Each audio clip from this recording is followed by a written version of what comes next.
Jesus loves me, Jesus loves me, Jesus loves me, Jesus loves me. Hallelujah, oh, oh, oh, Jesus loves me. Hallelujah, oh, oh, oh, Jesus loves me. Hallelujah, Yesu ashimwe cyane abana, mwaramutse neza. Nizere ko mumeze neza. Turashima Imana kubw'iki gitondo cyiza Imana iduhaye. Turashima Imana kubw'uyu munsi mwiza wo kunezererwamo Imana itugejejeho. Imana ihabwe icyubahiro. Ndashima Imana ko yabarinze mwese, nanjye kandi tunezerewe. Yesu ashimwe cyane. Iki gitondo rero nk'uko bisanzwe tugiye guterana amateraniro yacu, turamye Imana, twumve ijambo ry'Imana, twishime kandi tunezerwe. Haleluya. Nizere ko mwese mumeze neza kandi muri ready, mwiteguye kumva ijambo ry'Imana, mwiteguye guhimbaza Imana ndetse no kunezeranwa natwe. Haleluya. Nk'uko bisanzwe rero tugiye kwifata neza, dusenge, dutangire amateraniro yacu. Sibyo? Reka dusenge. Uwiteka Mana nziza, Mana yacu kandi ikomeye cyane, twongeye kuguhereza icyubahiro, turakubashye muri iki gitondo. Tugushimiye ko wabanye natwe ukaturinda ijoro ryose ndetse n'ibihe byose byaciyeho. Mwami warakoze kubana natwe. Tugushimiye iki gitondo rero tuje imbere yawe, turakwinginze kugira ngo uzuganze ubane natwe. Mwuka wera udufashe mu byo dukora byose. Turaguhamagaye aba ari we wigisha. Mwami Imana uduhereze umunezero. Kristo turakwingize Mwuka wera kugira ngo aganze ijambo ryawe Mwami wanjye, kandi Data mwiza rimanukire guhindura imitima yacu. Urakoze Mana, ni mu izina rya Yesu dusenze twizeye. Haleluya. Amen. Yesu ashimwe cyane. Reka rero mbasabe duhaguruke duhimbaze Imana. Sibyo? Reka duhimbaze Imana mu ndirimbo. Imana ibahe umugisha.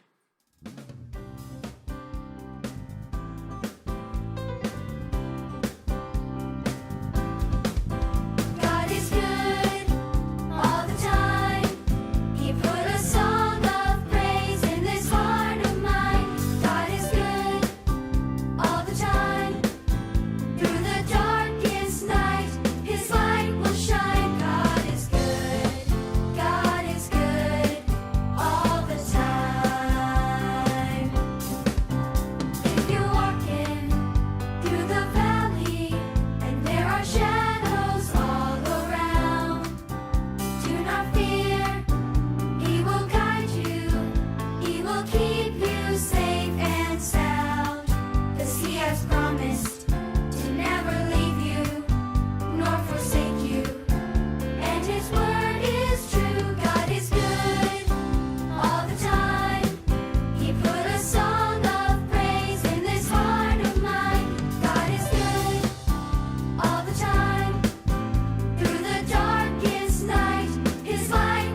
Haleluya.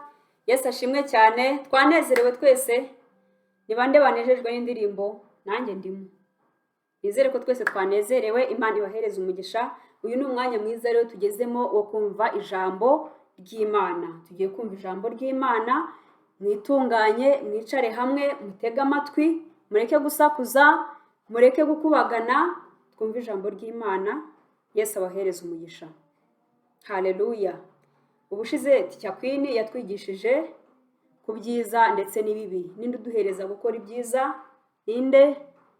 Ni Yesu Kristo. Iyo Yesu Kristo ari muri twebwe, natwe dukora ibyiza. Aradushoboza, akaduhereza imbaraga zo gukora ibyiza. Yesu ashimwe cyane. Hanyuma uyu munsi rero ijambo tugiye kurebaho, turaza kureba mu gitabo cy'Abaheburayo, niho turi buze gusoma ijambo ry'Imana. Hanyuma uyu munsi turiga ku ijambo rivuga ngo, ninde wambwira? Riravuga ngo Yesu niwe mwiza. Yesu niwe mwiza. Yesu niwe mwiza kuruta abantu bose. Yesu niwe mwiza kuruta ibintu byose. Yesu ashimwe cyane. Hari umuntu mwiza muzi? Hari uzi wavuga ngo runaka ndamuzi ni umuntu mwiza? Si babaho se? Si babaho abantu beza se? Yego babaho, ariko Yesu Kristo bose arabaruta. Yesu ashimwe cyane. Twese tuvuka, twavutse twabaye ababebe. Twese twabaye ababebe. Ninde utarabaye umubebe? Hari utarabaye umubebe ngo bamuterure gutya nk'agayinja? Ninde? Ntawe. Nta n'uwigeze ubaho. Kera nanjye nyiri umwana nari nzi ko abantu bakuru batigeze baba ababebe. Ariko uko nagiye menya ubwenge naje gusanga abantu bose na grandmother na grandfather nabo babaye ababebe. Sibyo? Yesu ashimwe cyane. Umuntu wese rero iyo avuka abanza kuba umubebe akagenda akura. Yesu ashimwe cyane. Rero uko twavutse twese twabanje kuba ababebe, ariko hariho undi wavutse. Hariho undi wavutse nawe nkatwe aba umubebe, ariko noneho aza aruta abantu bose ndetse aruta n'ibintu byose. Uwo ninde? Ninde wamumbwira? Ni uncle wawe? Ni auntie wawe? Ni Yesu Kristo. Yesu ashimwe. Ni Yesu Kristo. Yesu Kristo we yaje aruta abantu bose kandi aruta ibintu byose. Yesu ashimwe cyane. Tugiye kureba rero inkuru yacu mu gitabo cy'Abaheburayo, ariko mbere yuko dusoma, kera mu gihe cya kera abayuda ba mbere byari bibagoye cyane gukurikira umwami Yesu ndetse no kumukorera. Hari uwo bigoye gukurikira umwami Yesu mu gihe cya none? Biragoye cyangwa ntabwo bigoye? Biragoye, ariko turagerageza. Yesu ashimwe. Mu gihe cya kera rero abayuda ba mbere byarabagoye gukurikira umwami Yesu, kugeza n'aho bibajije, ese ni ngombwa? Ese ubu ni ngombwa yuko twakorera umwami Yesu? Ariko baje kugera aho ngaho nyine barananirwa, bamwe barabireka babivamo.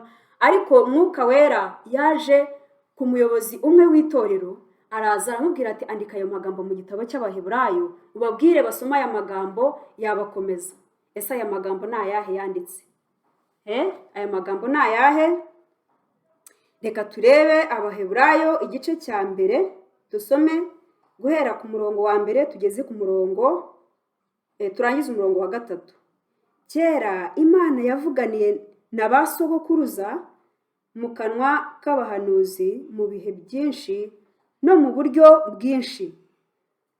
Naho muri iyi minsi y'imperuka yavuganiye natwe mu kanwa k'umwana wayo, uwo yashyiriyeho kuba umuragwa wa byose, ari we yaremesheje isi.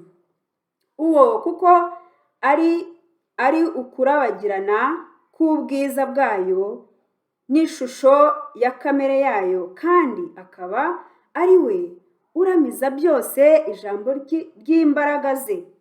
Amaze kweza no gukuraho ibyaha byacu, yicara iburyo bwikomeye cyane yo mu ijuru. Haleluya. Ngo yicaye iburyo bwikomeye cyane yo mu ijuru. Yicaye iburyo bw'Imana Data. Haleluya. Yesu ashimwe cyane. None se Yesu yaje ati? yaje ate mu isi? Twumvise ko yari yicaye iburyo bw'Imana Data, hanyuma yaje kuvayo Imana iramuduhereza kubw'urukundo rwayo rwinshi yadukunze. Impamvu Imana yamuduhaye ni iyihe? Ni ukubera yuko yadukunze. Urukundo nirwo rwatumye itwohereza umwana wa Yesu Kristo kugira ngo aze mu isi aducungure. Yesu ashimwe cyane. Yesu yaje aba umuntu nkatwe, yavutse nkatwe, arababazwa, arakubitwa, igihe yabazwaga yambikwa ikamba ry'amahwa, acumitwa icumu mu rubavu, bamutera imisumari mu ntoki, ava amaraso menshi cyane kugira ngo twebwe tubeho. Yesu ashimwe cyane. Yarababajwe ndetse yewe nyuma yo kubabazwa arapfa. Arangije gupfa arazuka. Hanyuma yazutse kugira ngo natwe aducungure. Yesu ashimwe cyane. Akaba ari nayo mpamvu tuvuga ngo Yesu aruta ibintu byose kandi aruta umuntu uwo ari we wese. Haleluya. Ese namwe murabyemera yuko Yesu aruta ibintu byose? Murabyemera se yuko Yesu yababajwe nawe? Murabyemera se yuko Yesu nawe yageragejwe? Yego, ibyo byose byamugezeho. Yambaye nawe yabaye umuntu nkatwe, arababazwa, arageragezwa, ariko mu kugeragezwa kwa Yesu ntago yigeze aneshwa, ntago yigeze agira ate aneshwa. Twebwe se hari igihe tugeragezwa tukananirwa, tugasanga byatunaniye, rimwe n'imwe ugasanga twacumuye, ariko Yesu ntago yigeze acumura kandi nta nubwo yigeze aneshwa. Yesu ashimwe cyane. Hanyuma se twebwe noneho iyo tugize intege nkeya, iyo twumva mbese intege zarangiye, twumva agakiza kadukamutsemo, dukora iki? Twirukankira ku mwami Yesu, kubera yuko twamumenye, tuzi yuko ashobora byose, niwe tujyaho kugira ngo yongere duhereze izo mbaraga zo kunesha ibigeragezo. Muribuka Satani amugerageza, akamwereka ibintu byose, akamubwira ati rwose nunyemere bariya byose ni ibyawe. Ariko Yesu mu by'ukuri yambwiye uti wigerageza Uwiteka Imana yawe. Yesu ashimwe cyane. Rero Yesu kubera yuko nawe azi intege nkeya zacu, niyo mpamvu atubasha no gutabara abageragezwa. Kuvuga ngo iyo tugeze mu bibazo duhamagara umwami Yesu, icyiza nuko twamumenye. Yesu ashimwe. Turamuhamagara ati Yesu we ngwino ufashe, noneho birananiye pe, ahangaha birananiye, ntago nabishobora. Yesu akaza akagira ate akadufasha, akaduhereza imbaraga. Niyo mpamvu tuvuga ngo Yesu aruta ibintu byose kandi aruta buri muntu uwo ari we wese. Yesu ni mwiza. Hano mu Baheburayo nanone igice cya 2 umurongo wa 18 haravuga ngo kuko ubwo yababajwe no kugeragezwa ubwe, abasha no gutabara abageragezwa bose. Ngo kuko yabashijwe no yarageragejwe, rero abasha no gutabara abageragezwa bose. Yesu ashimwe cyane. Ese ninde wari wagira mu kibazo akumva yuko nta wundi muntu afite wo kukimukemurira? Arahari? Bibaho. Ariko iyo wamenye Yesu Kristo ntago uhangayika, ntago uvuga ngo noneho biracitse, ntago uvuga mbese wumve yuko isi yakuguyeho. Oya, ahubwo wirukira ku mwami Yesu ukamubwira ngo Yesu we ntabara. Nawe kubera yuko rero yabaye umuntu nkatwe, azi intege nkeya zacu, Yesu Kristo araza akagira ate akaduhereza imbaraga zo kunesha ibigeragezo. Yesu ashimwe cyane. Yesu rero ni mwiza kuruta ibintu byose, ndetse kandi no kuruta buri kintu icyo ari cyo cyose. Niba wari uzi ko hari ikintu kiruta ibindi byose, ukumva yuko hari umuntu ukomeye cyane kuruta abandi bose, Yesu ari hejuru ye. Yesu ari hejuru y'abantu bose, ashobora byose. Yaje mu isi kugira ngo aducungure. Yesu ashimwe. Ubu twitwa abacunguwe, turi abana b'Imana. Kubera iki? Kubera amaraso Yesu Kristo. Yesu ashimwe cyane. Haleluya, haleluya. Munejejwe n'ijambo ry'Imana? Yesu ashimwe. None se kubera iki? Ubu ndashaka kubabaza ibibazo rero. Ninde wavuye mu ijuru akaza kuducungura? Ninde? Ni Yesu Kristo. Yesu Kristo wavuye mu ijuru aza kugira ate?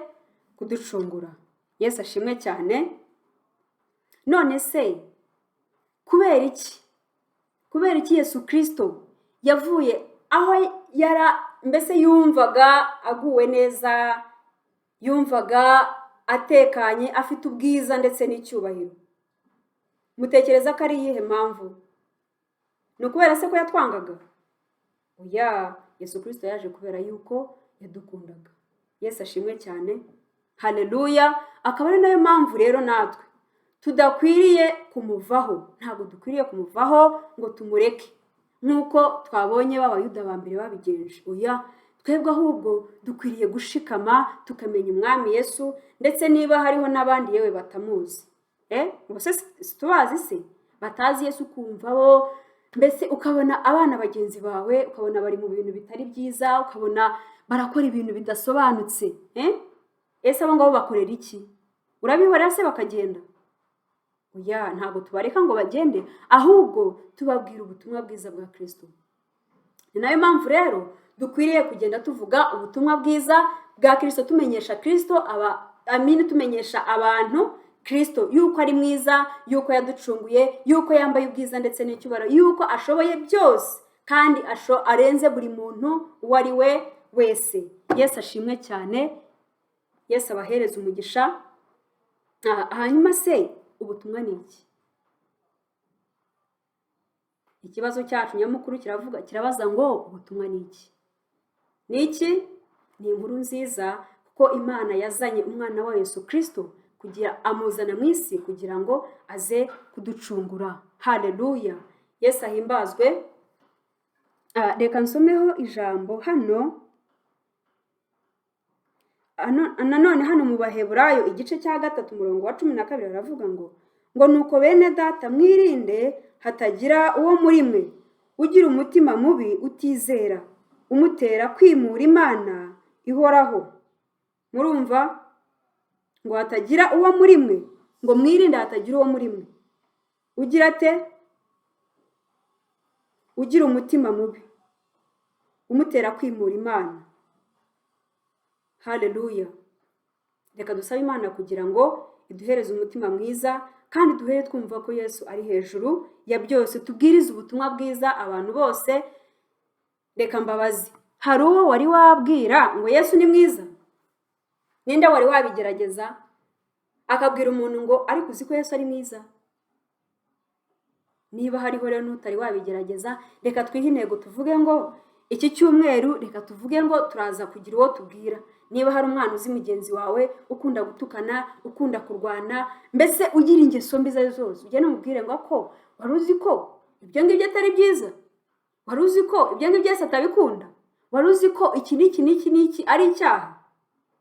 Hamubwire ngo none se ko Yesu ari mwiza, ko Yesu akiza byose, wamwemereye akaza nawe akagukiza ibyaha. Uzaba ugize neza kandi nanjye nzaba ngize neza. Yesu ashimwe cyane. Tuzabikora? Tuzabikora. Ku cyumweru nzababaza. Niyo ntakwigisha nzabwira ati uzigisha ababaze, ese hari uwigeze abaza, hari uwigeze abwira, hari uwigeze avuga ijambo ry'Imana, cyangwa se hari uwigeze avuga Kristo? Nzababaza. Yesu abahereza umugisha rero. Yesu aruta byose kandi aruta buri kintu cyose, ari hejuru ya byose. Yesu abaho umugisha. Ijambo ry'Imana ry'uyu munsi ni iri ngiri, ariko tumenye ko Yesu ari mwiza. Tujya duhura n'ibibazo tujye tumuhamagara azadushoboze, kubera yuko we arabishoboye. Nubwo twebwe tubanyantege nkeya, ariko Yesu Kristo nubwo yageragejwe tubonye ko atigeze ananirwa. Haleluya. Yesu abahereza umugisha.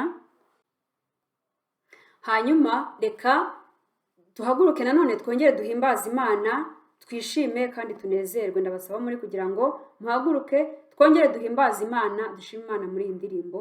Yesu abahereza umugisha. Turaza kugaruka tugira gute? Tuvuga icyanditswe cyo gufata mu mutwe ndetse tunasenga. Yesu abahe umugisha.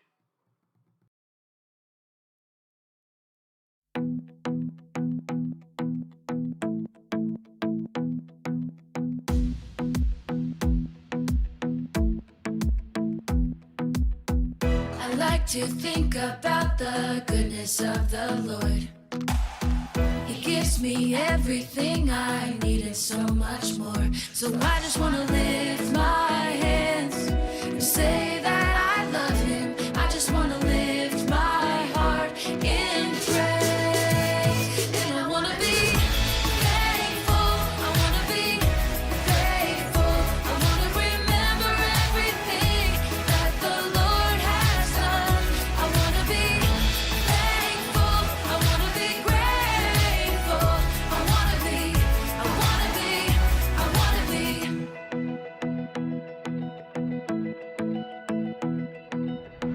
I like to think about the goodness of the Lord. He gives me everything I need and so much more. So I just want to lift my hands and say that I love him. I just want to lift my heart in praise. And I want to be thankful. I want to be grateful. I want to remember everything that the Lord has done. I want to be thankful. I want to be grateful. I want to be, I want to be, I want to be thankful. I want to be grateful. I want to remember everything that the Lord has done. I want to be thankful. I want to be grateful. I want to be, I want to be, I want to be, I want to be, I want to be, I want to be, I want to be.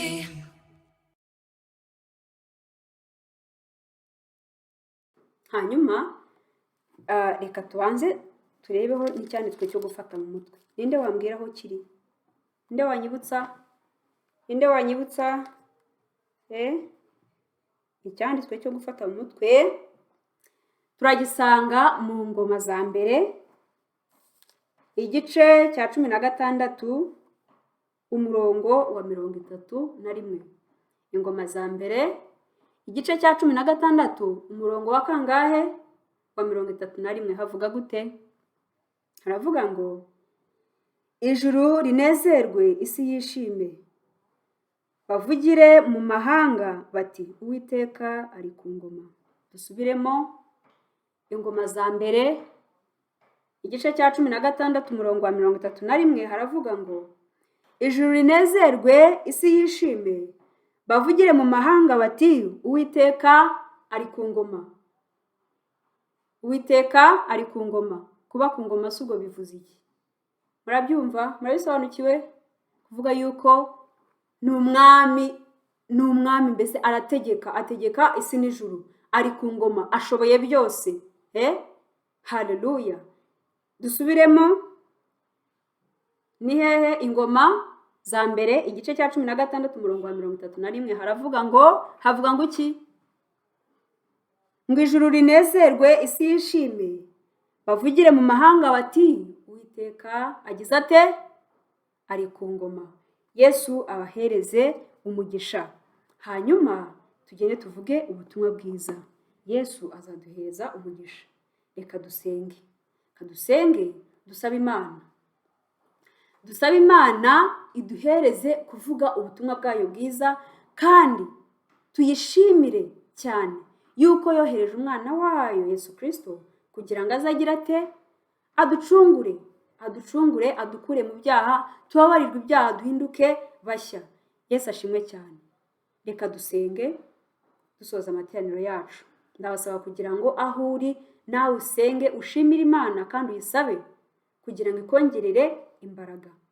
Kandi ibihe byose tujye tumenya yuko Yesu aruta byose kandi aruta bose, nta kibasha na kimwe kumunanira. Yesu abahereza umugisha. Reka dusenge. Uwiteka Mana nziza, Mana yacu kandi Imana y'icyubahiro, turagushimiye kubw'ijambo ryawe ryiza Mwami Imana ikomeye dusobanuriye cyane uburyo uri mwiza. Yesu uri mwiza kuruta ibintu byose, uri mwiza kuruta ikintu cyose. Ni wowe ukuri, ni wowe ufite ijambo ry'ukuri, ni wowe ufite gukiza, ni wowe ufite buri kintu cyose. Yesu turagushima kubera yuko waje mu isi kugira ngo ducungure. Turagushima kubera yuko ubu ngubu twitwa abana bawe kuko twacunguwe. warakoze Yesu Kristo kutugirira neza, warakoze kumena amaraso yawe kugira ngo natwe ducungurwe. Urakoze kubwira ijambo rero, bana natwe aho turi hose Mwami Imana, ugendane natwe uduhereze imbaraga zo kunesha ibigeragezo. Mwami Imana ikomeye, ngo kubera yuko wanesheje natwe tuzanesha. Uwiteka turakunyize kandi kugira ngo uduhereze imbaraga zo kuvuga ubutumwa bwawe, zo kubwira abantu Yesu Kristo Mana, kugira ngo abandi nabo Mwami Imana ikomeye data bongere kukumva, bongere kukwakira, nabo bakire bahinduke abana bawe Kristo. Urakoze Mana nziza, bana natwe kino cyumweru twiyemeje kuvuga ngo tugiye gushaka byibuze umuntu umwe twabwira Yesu Kristo. Turakwinyize kugira ngo rero uzabidushoboze. Urakoze Mwami, izina ryawe rihabwe icyubahiro. Ni mu izina rya Yesu dusenze twizeye kandi twiringiye, amen. Haleluya.